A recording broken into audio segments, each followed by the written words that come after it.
یہ شوہر کو خواب آتی ہے ان کے کہ اکثر کتے لگے ہوئے ہیں ان کے پیچھے بھاگ رہے ہیں اور وہ ڈرتے ہیں.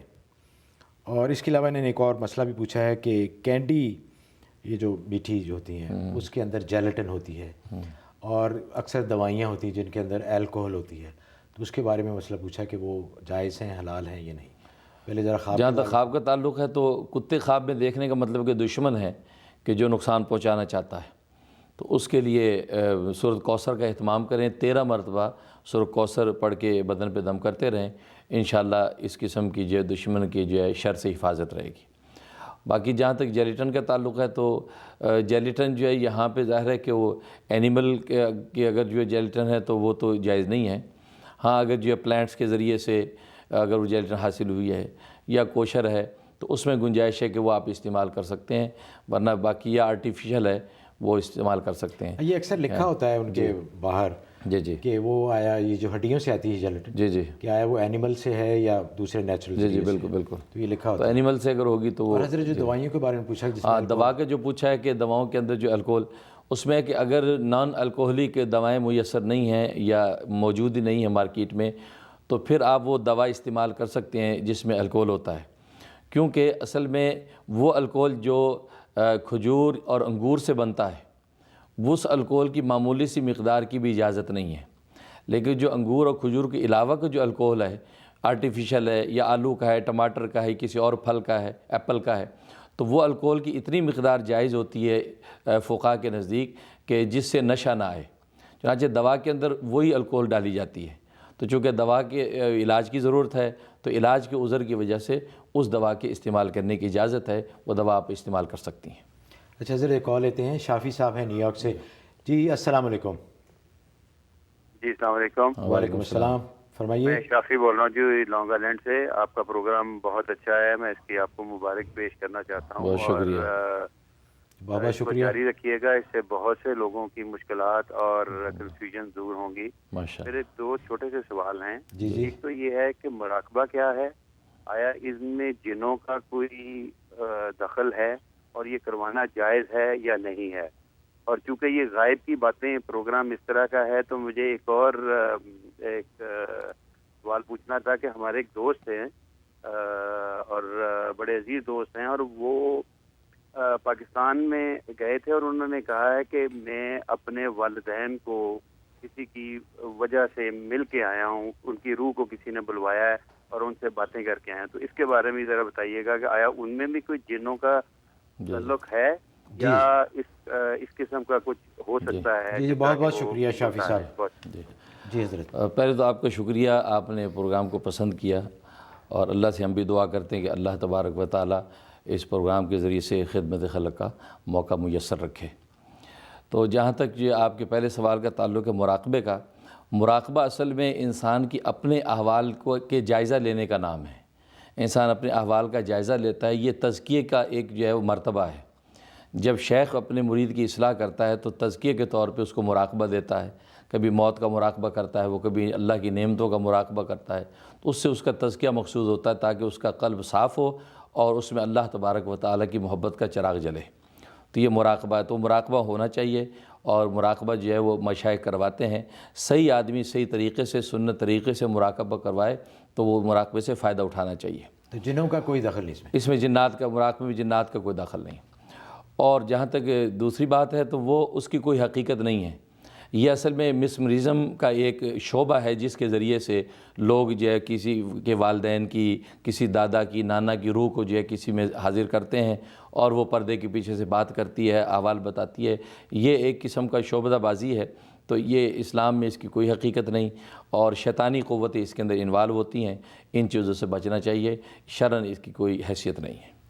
اچھا حضرت، اس سلسلے میں ایک اور ای میل بھی تھی کہ جنہوں نے پوچھا تھا کہ بزرگوں کی جو ارواح ہیں وہ انسان کے جسم میں داخل ہو سکتی ہیں، تو وہ بھی ظاہر ہے کہ وہ بھی نہیں ہو سکتا. تو حضرت وقت ہوا ایک اور بریک کا.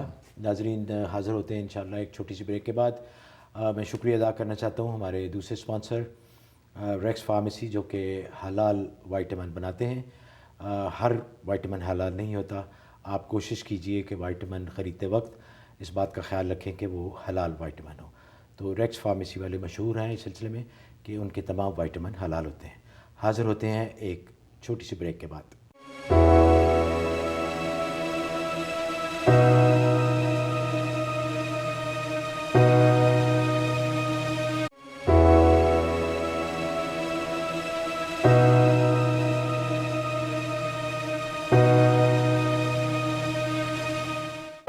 غیب کی باتیں، اس پروگرام میں ناظرین دوبارہ خوش آمدید۔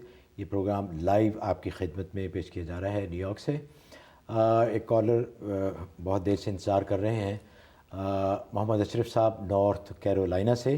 ان سے میں معذرت بھی کرنا چاہتا ہوں کہ پچھلے ہفتے انہوں نے بہت کوشش کی اور ان کی کال تھرو نہیں ہو سکی۔ ہمیں خوشی ہے کہ آپ نے دوبارہ کال کی، اور پچھلے ہفتے کے لیے جو آپ کو انکنوینئنس ہوئی اس کے لیے میں بہت بہت معذرت خواہ ہوں۔ جی اشرف صاحب السلام علیکم۔ وعلیکم السلام ورحمۃ اللہ جی، میرا کویشچن جو تھوڑا سا ٹیکنیکل اور سائنٹیفک ہے، جی وہ یہ ہے کہ جب ہم مرغی یا اس کو بکرے وغیرہ کو ذبح کرتے ہیں تو ہم شریانی کاٹ دیتے ہیں تاکہ اس کا خون سارا بہہ جائے۔ جی تو اس کے بعد جو ہے وہ اسپائنل کارڈ آتی ہے۔ اگر اسپائنل کارڈ کو کاٹ لیا جائے تو دل کی حرکت جو ہے وہ اس کے تھوڑی دیر بعد بند ہو جاتی ہے، اور مقصد ذبح کرنے کا یہ ہے کہ سارا خون جو ہے وہ ڈرین ہو جائے۔ تو شریعت اس معاملے میں کیا کہتی ہے کہ وہ جو ہے اسپائنل کارڈ کاٹنی چاہیے یا نہیں؟ اور دوسرا میرا سوال بالکل مختصر ہے کہ مسلمان مرد کو سرخ رنگ کے کپڑے پہننا جائز ہے یا نہیں؟ جی اشرف صاحب بہت بہت شکریہ۔ جی حضرت۔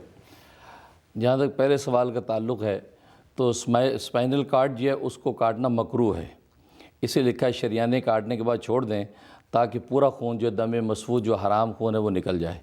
لیکن اگر وہ کاٹ دیا آپ نے اسپائنل کارڈ تو اس کی وجہ سے یہ ہے کہ حرکت قلب جو بند ہو جاتی ہے تو پورا خون نکل نہیں پاتا، اس لیے اس عمل کو مکروہ لکھا ہے، لیکن اس سے گوشت حرام نہیں ہوتا، گوشت حلال رہتا ہے۔ اور جہاں تک دوسرے سوال کا تعلق ہے کہ سرخ رنگ کے کپڑے تو مرد کے لیے احمر قانی یعنی خالص سرخ رنگ استعمال کرنا جائز نہیں ہے۔ خالص سرخ رنگ استعمال کرنے سے عورتوں کے لیے جائز ہے، البتہ اگر سرخ رنگ کے اندر سفید مکس ہے یا اس کے اندر بلیک مکس ہے تو اس کا استعمال کرنا جائز ہے، بلکہ سنت ہے۔ خود نبی کریم صلی اللہ علیہ وسلم کے پاس جو یمنی چادر تھی وہ سرخ رنگ کی تھی، اس میں کالی دھاریاں تھیں، ایک روایت میں آتا ہے، اور ایک روایت میں آتا ہے اس میں سفید دھاریاں تھیں، تو دھاری دار وہ چادر تھی۔ اور ابو ہریرہ رضی اللہ تعالیٰ فرماتے ہیں کہ اس سرخ چادر میں زیادہ حسین میں نے کسی شخص کو نہیں دیکھا، آپ سب سے زیادہ خوبصورت اس سرخ چادر میں لگ رہے تھے۔ میں کبھی 14ویں کی چاند کو دیکھتا تھا اور کبھی آپ کے چہرہ انور کو دیکھتا تھا، اور نتیجہ یہ نکالتا تھا کہ چاند آسمان کا رسول اللہ کے چہرہ انور کے سامنے شرمندہ نظر آتا ہے۔ تو خالص سرخ جائز نہیں ہے، اس میں اگر کوئی اور رنگ مکس ہے تو استعمال کر سکتے ہیں۔ مطلب اگر کوئی ڈیزائن ہے اور اس میں سرخ رنگ ہے تو وہ تو جی کوئی بات نہیں، بالکل پورا سرخ نہ ہو وہ ناجائز ہے۔ اچھا جی، ایک اور حضرت کالر ہیں محمد علی صاحب کنیٹیکٹ سے۔ جی السلام علیکم۔ جی السلام علیکم جناب۔ وعلیکم السلام۔ جی میرا مفتی صاحب سے سوال یہ ہے کہ جھینگے کے بارے میں شرعی احکام کیا ہیں؟ کیا جھینگا کھانا جائز ہے؟ جی بہت بہت شکریہ۔ شرمپ کے بارے میں جھینگا جو ہے اصل میں اس میں امام ابو حنیفہ رحمۃ اللہ علیہ اور امام شافعی رحمہ اللہ تعالیٰ کا اجتہادی اختلاف ہے۔ یہ امام ابو حنیفہ رحمہ اللہ تعالیٰ کے ہاں جھینگا جو ہے چونکہ مچھلی کی قسم نہیں ہے، اور ان کا مسلک یہ ہے کہ مچھلی اپنی تمام قسموں کے ساتھ حلال ہے، اور جھینگا چونکہ مچھلی کی قسم نہیں ہے لہٰذا وہ فرماتے ہیں کہ جھینگا کھانا مکروہ تحریمی ہے۔ اور امام شافعی رحمۃ اللہ علیہ اور دوسرے فقہاء کے ہاں جھینگا کھانے کی اجازت ہے، کیونکہ ظاہر ہے کہ وہ دریائی جانوروں کو حلال قرار دیتے ہیں، اور جھینگا چونکہ دریائی جانور ہے اس لیے ان کے ہاں بلا کراہت جائز ہے، لیکن حنفیہ کے ہاں جھینگا مکروہ تحریمی ہے۔ اور مکروہ تحریمی کا قول اس لیے کیا کیونکہ دوسرے فقہاء کے ہاں اس کی اجازت ہے، اس لیے خالص حرام قرار نہیں دیا، اس کو مکروہ تحریمی قرار دیا ہے، چونکہ وہ جھینگا مچھلی کی قسم نہیں ہے، اس لیے امام ابو حنیفہ اس کو مکروہ تحریمی فرماتے ہیں۔ اچھا حضرت، مچھلی کے علاوہ جو دوسری دریائی مخلوقات ہیں جس طرح لابسٹر ہے، اسکیلپس ہیں یا اور چیزیں، وہ بھی اسی زمرے میں آتی ہیں؟ جی بالکل، کیونکہ لابسٹر وغیرہ یہ سب چیزیں تو یہ تو ویسے بھی دوسرے ائمہ کے ہاں بھی اس کی اجازت نہیں ہے۔ اچھا جی، تو اس لیے وہ جائز نہیں ہے، تو نہیں کھا سکتے۔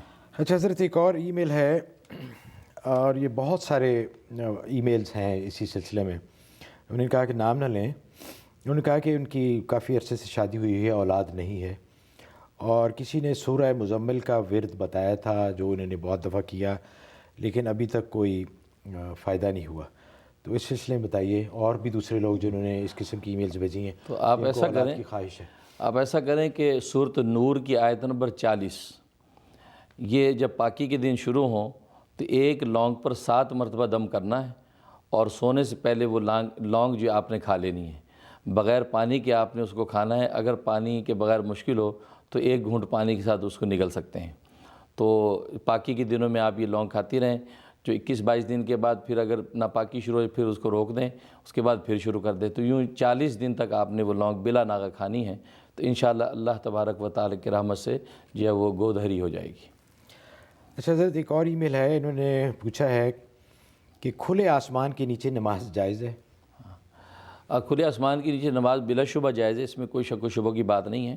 ہاں وہ الگ بات ہے کہ اگر خواتین نماز پڑھیں تو عورت کے لیے حدیث میں حکم ہے کہ وہ جتنے زیادہ پردہ داری میں نماز پڑھے گی اتنا افضل ہے. چنانچہ اس کو چاہیے برآمدے میں پڑھے، برآمدے سے افضل ہے کہ کمرے میں پڑھے، کمرے سے افضل ہے کہ تہہ خانے میں پڑھے. تو جتنی جو وہ صدر پوشی ہوگی عورت کے لیے تو وہ اس کے لیے افضل ہے.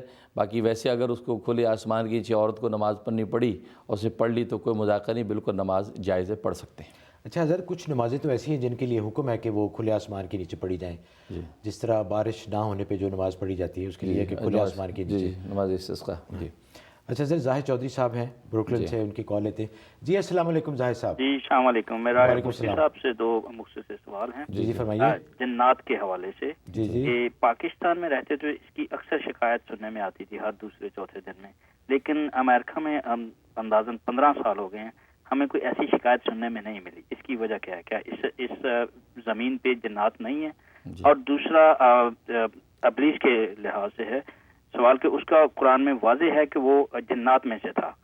اگر جنات میں سے تھا تو اس وقت سجدے کا حکم تو ملائکہ کے لیے تھا، پھر یہ منکر کیسے ہوا؟ جی پہلے جہاں تک پہلے سوال کا تعلق ہے تو اس میں ایسا ہے کہ یہاں پر امریکہ میں تو پاکستان سے زیادہ جنات ہیں، اس لیے کہ نفسیاتی ہاسپٹل جتنے ہیں، چونکہ یہ لوگ جو ہے مغربی لوگ جو جنات کے وجود کو مانتے نہیں ہیں، اور اس کی دلیل ان کے پاس سوائے اس کے یہ کہ وہ نظر نہیں آتے. چونکہ نظر نہیں آتے لہٰذا ہم اس کو نہیں مانتے. تو نظر نہ آنا کسی کے عدم وجود کی دلیل نہیں ہے. بہت سی چیزیں انسان کو نظر نہیں آتی لیکن انسان ان کے وجود کو مانتا ہے. جسم کا درد ہے، پھول کی خوشبو ہے، انسان کی عقل ہے، یہ کچھ نظر نہیں آتا لیکن سب اس کے وجود کو مانتے ہیں علامات اور قرائن سے. تو جنات بھی اپنے علامات اور قرائن سے بالکل اس وجود رکھتے ہیں، اور ظاہر ہے کہ قرآن و حدیث کی نصوص موجود ہیں. تو یہاں پر یہ جو نفسیاتی مریض کہہ کہ نفسیاتی ہاسپٹلوں میں جو مریض ہیں سب جنات، اکثر اس میں سے آپ اگر مشاہدہ کریں تو 70% اس میں